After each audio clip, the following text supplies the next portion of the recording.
A decoração é um fator muito, muito importante mesmo. A decoração do seu consultório precisa refletir a sua personalidade e precisa ser aconchegante. Por isso, não pode ter tantos elementos coloridos. Talvez isso tenha até gerado agora um certo estranhamento. A maioria das psicopedagogas que estão iniciando acreditam que precisam de muitos estímulos para promover a aprendizagem, de recursos espalhados pelo consultório, recursos que ficam expostos. Já vi em alguns lugares consultórios que parecem até uma mini sala de aula, com cartazes pendurados em tudo que é parede, com estantes com muitos brinquedos, os jogos organizados nessas estantes, mas ao mesmo tempo visíveis para todos. E aqui eu te conto, não, não é assim o consultório ideal. Nós não precisamos de muitos estímulos visuais que chamem a atenção dos pacientes. Nós precisamos sim dos estímulos certos. Aliás, você sabia que muitos estímulos visuais podem, inclusive, interferir de maneira negativa no tratamento psicopedagógico? Pois é. A maioria dos pacientes que têm dificuldades na aprendizagem tem também dificuldades nos processos atencionais.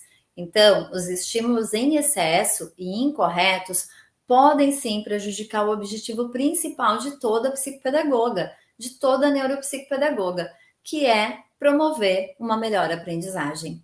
Além disso, nada de ficar expondo um monte de desenhos e trabalhos dos pacientes. Os outros não precisam ver isso. Trata-se de um material muito específico, é único, é particular. Isso só deve acontecer em algumas situações bem específicas e com autorização do paciente e dos seus responsáveis. Lembrem-se disso.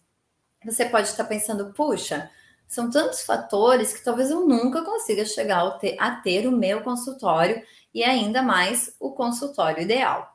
Pois você pode sim ter o seu próprio consultório e ele pode ser ideal.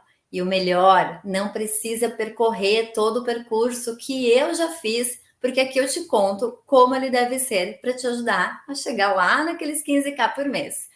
Você pode tornar o consultório agradável, confortável, organizando da seguinte forma: 2 mesas, uma alta e uma baixa. De preferência aquelas dobráveis em uma parede que você abre e fecha bem rapidinho. Como eu te contei, eu fiz aqui um painel onde eu já tenho essas 2 mesas e eu dobro elas rapidinho, fecho, abro a outra, posso fechar as duas. Para isso, eu resolvi contratando uma arquiteta que planejou esse painel para mim. É muito rápido abrir e fechar, em questão de segundos eu já modifiquei o meu espaço. Assim, eu tenho um único painel, uma mesa alta para trabalhar com os pacientes maiores e uma baixa para trabalhar com os pacientes menores, com as crianças pequenas. E elas se adequam muito rapidamente para serem guardadas. Também tenho 2 ou 3 cadeiras altas, né, que é para atender um casal ou ainda um só adulto. E estas também podem ser facilmente colocadas assim na lateral da parede, num cantinho, quando eu vou atender as crianças pequenas.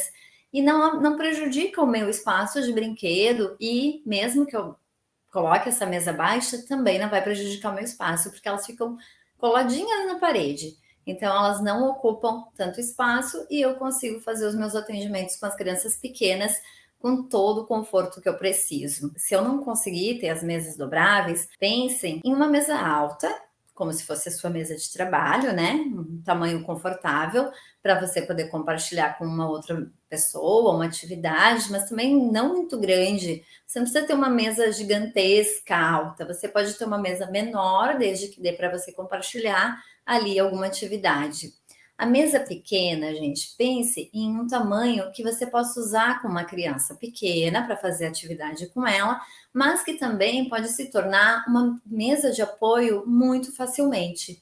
Assim, quando você atender um jovem ou adulto, ela pode ficar em um cantinho com um ou outro elemento ali de decoração. Você vai precisar também de um armário fechado com um pequeno espaço de estante aberta.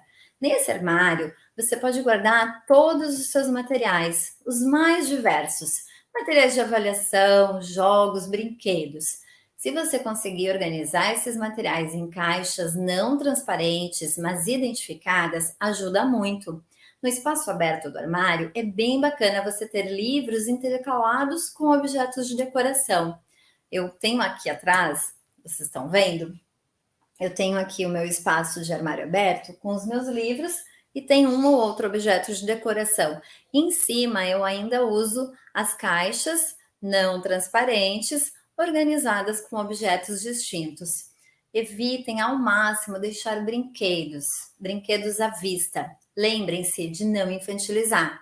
Outro elemento importante é ter um tapete bem confortável e de preferência de uma cor neutra, fácil de limpar, no qual você pode sentar-se no chão com as crianças, rapidamente limpar se precisar.